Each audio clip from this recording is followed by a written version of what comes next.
పెద్దపల్లిలో నూతనంగా నిర్మిస్తున్న ఆర్టీసీ బస్ డిపో పనులను మంత్రులు శ్రీధర్ బాబు, పొన్నం ప్రభాకర్, ప్రభుత్వ వీపు విజయ రమణారావులు పరిశీలించారు. పనులు జరుగుతున్న తీరుపై ఆరా తీశారు. పనులను త్వరితగతిన పూర్తి చేసేందుకు చర్యలు తీసుకోవాలంటూ కాంట్రాక్టర్కు సూచించారు.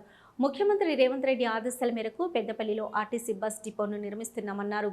మంత్రులు శ్రీధర్ బాబు, పొన్నం ప్రభాకర్లు డిపో నిర్మాణ పనులను త్వరితగతిన పూర్తి చేసి త్వరలోనే ప్రజలకు అందుబాటులోకి తీసుకొస్తామన్నారు. గత బీఆర్ఎస్ పాలనలో 10 సంవత్సరాలు నిర్వీర్యమైన ఆర్టీసీకి కొత్తగా జీవసత్వాలు ఇచ్చి ప్రజా రవాణాలో గొప్ప సంస్థగా తీర్చిదిద్దుతామన్నారు. ఆర్టీసీలో పనిచేసే కార్మికుల సమస్యలు త్వరలోనే పరిష్కరిస్తామని హామీ ఇచ్చారు.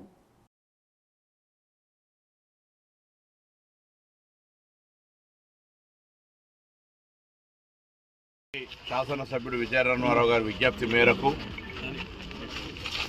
సీనియర్ మంత్రి పెద్దలు శ్రీధర్ బాబు గారి సూచన మేరకు గౌరవ ముఖ్యమంత్రి గారు పెద్దపల్లిలో ఆర్టీసీ డిపో ప్రారంభించడానికి సూచన చేయడం, ఇక్కడ వెంటనే డిపో శాంక్షన్ చేసి దానికి సంబంధించిన టెండర్ ప్రక్రియ అంతా జరిగింది.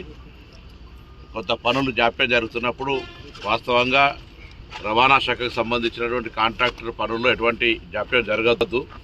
ఈ డిపోకు సంబంధించిన పనులను వేగవంతం చేసి తొందరలో ఈ డిపో నిర్మాణం చేపట్టి ప్రారంభోత్సవం చేస్తాం. ప్రజలందరికీ కూడా, ఎందుకంటే ఇది ఒక వ్యవసాయిక క్షేత్రం, గ్రామీణ ప్రాంతాల్లో బస్ కనెక్టివిటీ పెరగాలనేది, మహిళలకు ఉచిత బస్సు ఇచ్చిన తర్వాత ఆర్టీసీ బస్సులు కావాలి ప్రతి ఊరికి అనేటువంటి డిమాండ్ పెరుగుతున్న సందర్భంలో కొత్త బస్సులు కొనడంతో పాటుగా మరి 10 సంవత్సరాలుగా నిర్వీర్యమైన ఆర్టీసీని నూతన జవసత్వాలు ఇచ్చి మళ్ళీ ఆర్టీసీ ఒక ప్రజా రవాణా వ్యవస్థలో గొప్ప సంస్థగా తీర్చిదిద్దే ప్రయత్నం చేస్తున్నాం.